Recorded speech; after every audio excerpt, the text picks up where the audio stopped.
Hei, buat kamu yang masih muda, terutama buat kamu saat ini yang usia sekolah, atau kamu saat ini sedang kuliah, coba dengarkan ini. Banyak orang gagal itu bukan karena bodoh, tetapi karena mereka banyak alasan. Ketika disuruh bisnis mulai dari sekolah, mulai dari saat kuliah, alasannya, saya kan masih kecil, harus fokus pelajaran sekolah, harus fokus pada pendidikan. Betul, ilmu sekolahan itu memang penting, tetapi ilmu kehidupan itu juga penting. Karena ketika kamu lulus sekolah, lulus kuliah, kamu masuk ke dunia nyata, yang kamu pakai adalah ilmu kehidupan, bukan hanya ilmu tentang pelajaran sekolah. Mumpung masih muda, gunakanlah waktumu untuk mencoba hal-hal baru yang akan mendukungmu untuk sukses di kehidupan nyata.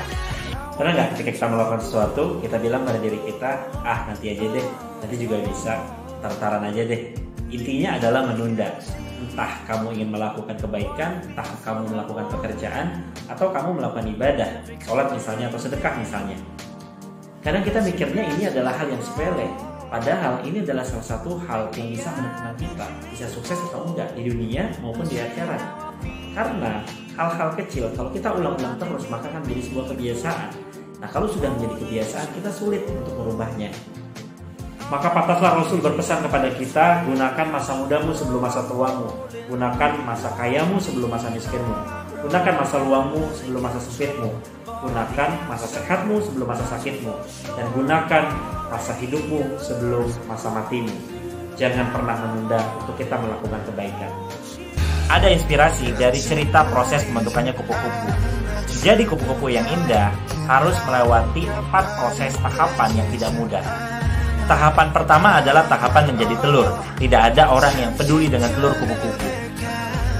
Yang kedua adalah tahap menjadi ulat. Ketika menjadi ulat, orang biasanya menjauhi dan merasa jijik dengan ulat. Tahapan ketiga adalah tahapan ketika ulat membungkus dirinya dengan benang-benang sutra, sehingga tidak lagi terlihat oleh orang, sampai akhirnya menjadi kupu-kupu yang indah. Ada yang mungkin sama prosesnya seperti ini. Ada yang seperti telur, diabaikan, tidak dianggap oleh orang lain. Ada yang seperti ulat, dihina, dijauhkan, direndahkan oleh orang lain. Tapi kamu harus menjadi kepompong yang membungkus dirimu. Kamu tutup kuping, kamu fokus dengan apa yang sedang kamu lakukan, sehingga kamu menemukan kesuksesanmu seperti kupu-kupu yang indah.